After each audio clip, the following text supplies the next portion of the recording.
Hi, this is Joan, and you're looking at a video I was looking at this morning by You're Triggered, and you can see her information right here.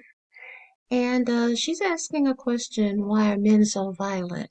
And I think she has really, really great content, so that's why I wanted to make sure I give her credit for the content she's producing. Well, she likes to start off her live streams with certain questions. And I think that's good to kind of harness people in so that you stay on course. But number one is, why is there no empathy when women are harmed by men? Two, men are known to be violent. Three, black women make up 10% of the female population, yet 59% of murders of women. And four, black men taking outrage against black women. So when I was looking at it, I think a few of the people were asking the question, well, the title is a question, why are men so violent? And as usual, I go back to the Bible to find answers that are perplexing to people in modern times. But I think people are people, and we have been who we are since the garden. So I think a lot of times your answers, probably, if they involve men and women, are back to the Garden of Eden. So that's where I think we need to go back to. And I think that a lot of the times when you are looking for answers, they won't be right there obvious for you. You have to think about them. You have to figure context, what was written, who, what, when, where, why.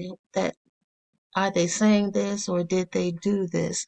I think you have to ask yourself that. So, in order to answer the question, why are men so violent, let's go back again to the garden. Excuse my voice. This is chapter 2, but I only want to look at really three verses, and that's 15, then 19 and 20. So 15, and the Lord God took the man and put him into the garden of Eden to dress it and keep it. Okay, we aren't really told how large that garden was, but Adam was supposed to go out there and dress it and keep it.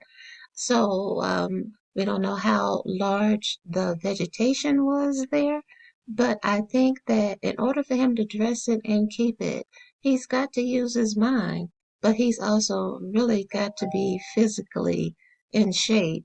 He has to have both strength and endurance. So I think that is the reason why, just in general, your average man is stronger than your average woman.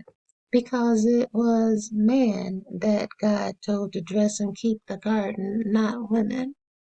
So when you go down to 19, it says, and out of the ground the Lord God formed every beast of the field and every fowl of the air, and brought them unto Adam to see what he would call them. And whatsoever Adam called every living creature, that was the name thereof. So here, Adam is given the responsibility for naming the animals. Now, when he named the animals, that required a great deal of thought, a great deal of watching them so that the name would be appropriate to the actual animal. And he also had to have the strength to command these animals. He was he was not allowed to be a mental or definitely not a physical weakling. So I think what happened was Adam was not made to be, in a way, gentle. It just wasn't what he was there to be. He was there to be a protector, a worker and a protector.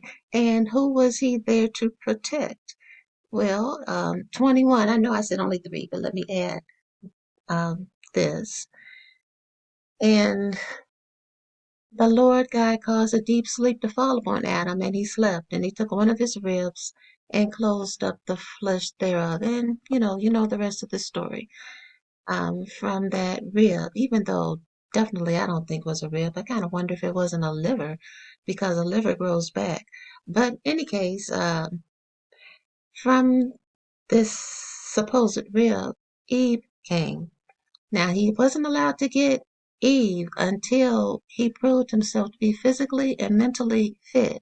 So who was he there to protect? He was actually there to protect Eve because Eve was not just Eve, she was future generations. He was there to be able to handle whatever came in that garden. That is whatever grew out that ground. He was supposed to know it. If it caused any trouble, I don't know, like a Venus flytrap or something, he was supposed to be there to fix it. And the same with the animals. He was supposed to be able to handle all those animals. What was he doing this for? Well, what came after this? Eve. So I think instead of the ideal that she was the unimportant one, or I think that Adam's thing was he's a protector. He's like a bodyguard. He's like the police. He's like an army. So I think that the thing is, these things, these humans, they can use their skills. Men in general, people, what I'm saying is people in general, whatever it is they have, they can use it to build up or tear down. So I think men are violent because they turn the skills, the assets that the Most High gave them of being protectors into being predators because in a way, they both require the same skills, the same cunning, in a sense, the same watchfulness, and the same ability to handle whatever trouble came up. So, in short, and I know people do not really want to hear anything from the Bible, but the Bible is the only book that really gives you the answers, even if the answers are not what you thought or what you wanted, or if you think people have to be stupid to really listen to the Bible or believe it. But I think before you dismiss anything, I think at least give it some consideration. So, like I said, this would be short, though I thought it would be shorter. But in any case, what do you think? Do you think that this is a possibility that, well, the thing is, men were given certain skills and they just decided that instead of protecting the woman, and the garden, the community, they kind of decided to turn against it or use it as prey. So let me know what you think. And if you have any questions or concerns, let me know about that too. Please like, share, and because I would like people to actually think about things instead of arguing about the Bible when most of us haven't read it all the way through. And even if we did read it all the way through, I don't think we could retain everything. We just couldn't. It requires constant looking into, and you can't look into something you've already assumed is stupid. But I think that a lot of times people are not arguing with the Bible, they're arguing with the interpretation rather of the Bible. So let me know what you think, and you guys have a great Sabbath.